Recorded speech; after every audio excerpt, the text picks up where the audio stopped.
Averany moa dia namaly ny solombavambahoaka ny boribory tany faefatra amin'ny filazana fa tsy manana fahaleovantena ny anteny mera-pirenena ny talen'ny kabinetra ny fiadidinan'ny repoblika ny maître Henri Rabarinjaka namafisany fa manaraka ny lalam-pandrenana ny nanatanterahana ny fifidianana ireo birao maharitra.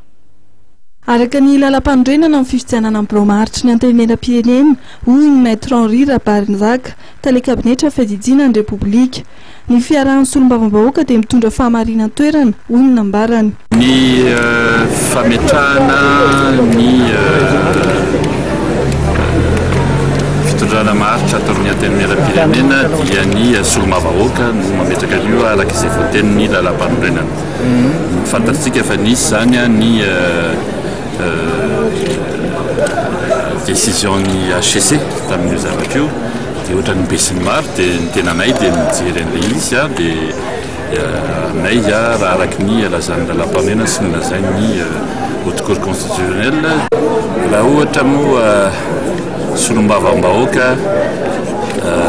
miisa zany 13% nametraka ny bureau permanent ary nifidy ny 1% tamin'izay nifidy tamin'ny zomany filohany zany hoe 100% dia raha nisan'le député reo zany dia efa mihoatra ny 2/3 ny amin'ny assemblée nationale izany moa zany no ahitana sta majorité ngeza be ohatran'izay ka fiarahan'ny solombavambahoaka miaraka izay zany dia mitondra stabilité ary io tsy mijano hoe zao fa izay vonona iaraka ary betsaka manohana ny politika apetaka ny filohan'ny repoblika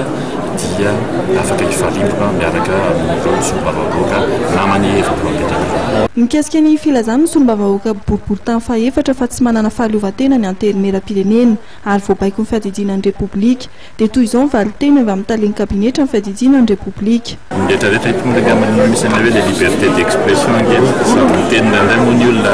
rehefa miteny zavatra dia tsy mandanjalanja angamba ny zavatra tenenina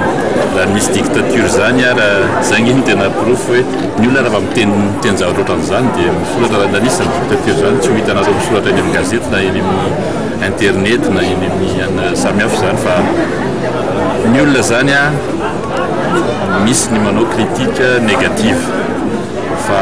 roso ny fambatosonan'ny firenena izay ny zava-dehibe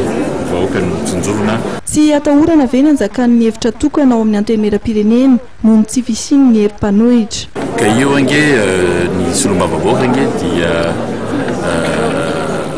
indépendant amin'ny zavatra eritreretiny sy ataony afaka manontany angamba nareo ny solombavambahoaka izay fantatro aloha tamin'ny tsisy miteny hoe raha anona na manoro lalana tokony atoko fa manana ny ligne de conduite izy manana idéologiany izy dia mitondra an'izay idéologiany sy ligne de conduite an'izay fa tsy misy olona manosika azy na mampoesika azy na manery azy ngamba tsy fantatro hoe tsy mbola naheno aloha hatretra fa le io fomba fijery any ngeny miteny hoe pensée unique za mba miresaka amin'reto député reto tsy voatery mitovy hevitra izy fa mahay miresaka izay aloha dia maro mahay miresaka azy zareo izay ny zava-dehibe. Ny talen'ny kabinetra ny fiadidinan'ny repoblika Andriamatoa Henri Rabarinjaka dia anisany nanatrika ny lanonam-panokafana ny fivoriana ara-potoana voalohany anteny mera-pirenena teny amin'ny lapan'ny Tsimbazaza.